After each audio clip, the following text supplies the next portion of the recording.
This video gives you the directions on how to continue with your winter collage. I would like it if you had at least 2 trees and 1 house. You'll have a box that has all the paper sizes that you need. The triangles would be for your roof and the squares for your house, and then there are some strips that can be cut into windows and doors. Remember, you only have to do 2 trees, but I'm going to demonstrate different ways that you can get different size trees. So depending on how you fold your paper and create your drawing, you're going to get different size trees. Also, it's probably best to start by gluing your trees first and determining how you want to maybe overlap them. If you notice, my house is on top of my large tree right here. If you fold your piece of paper the long way, then you're going to get more of a tall tree. If you fold it more of the large way, like a little mini card, then it's going to be wider. So think about how you'd like to create your trees.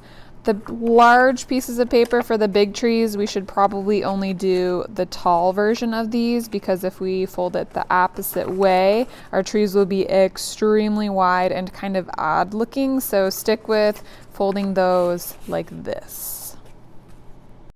Once you have folded your paper the way you would like, you're going to start drawing it with the middle kind of belly part of the tree going on the side that is closed. So the open side, we want the kind of pine needles to be on this side. So the open side I'm going to have on my right next to my right hand, and then the belly of the tree is going to be right in this area. So when we open it, this will be the middle of the tree. So when you draw your tree, you want to come very close to the edge because we want to use as much paper as possible, and we don't want our trees to be too skinny.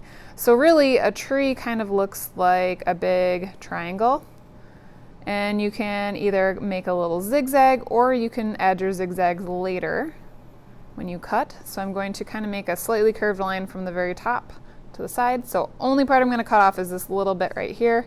I'm going to go in and down, and that will be my tree trunk right there. So if you can use your imagination, when we cut it, when it's folded, this will be the size of our tree. We'll have the other half be right here. So keep it folded while you cut it. Hold on very tight. Remember that when you cut, your paper hand does the moving and your scissors pretty much just kind of stay in one spot.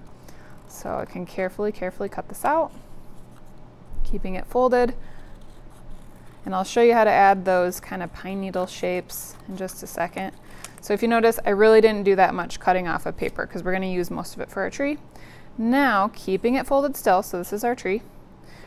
If you want to add some kind of pine needle shapes, you can make little triangle or V cuts. So you snip and snip.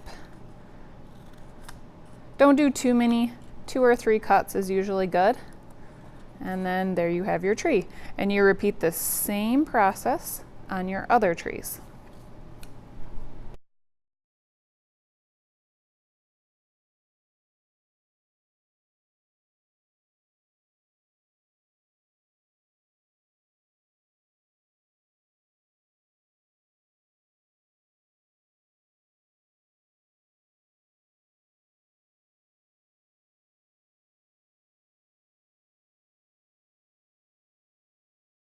If you would like, you can take some oil pastels and add some decorations on your trees. You don't have to, but it's another thing we could do.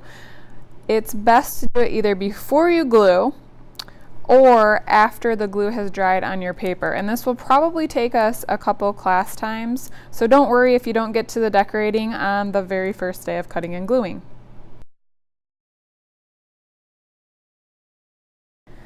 Decide where you'd like to glue your trees. Maybe if you accidentally drip some paint, you want to cover that up. And decide if you want to overlap them a little bit. They should all have at least a trunk that is touching your white snow area, so they should not be floating in the sky. When you go to add glue, so these glue bottles, if you haven't used them before, have a little thing to kind of keep them from getting clogged. So when you open and close, make sure that you gently place that little piece back in the tip of your glue, and it just keeps it from clogging. The glue, these bottles, comes out very quickly, so don't squeeze too hard.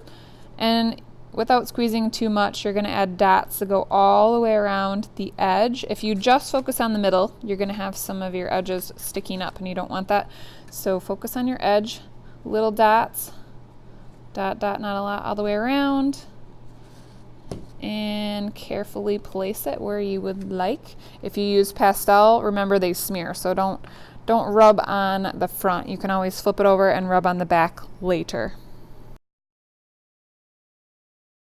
To create your house, all you need is a rectangle. Decide where you're going to stick that, and then the triangle for the roof. And then you can take and just make a little snip for a smaller piece for a window, and the larger piece can be the door.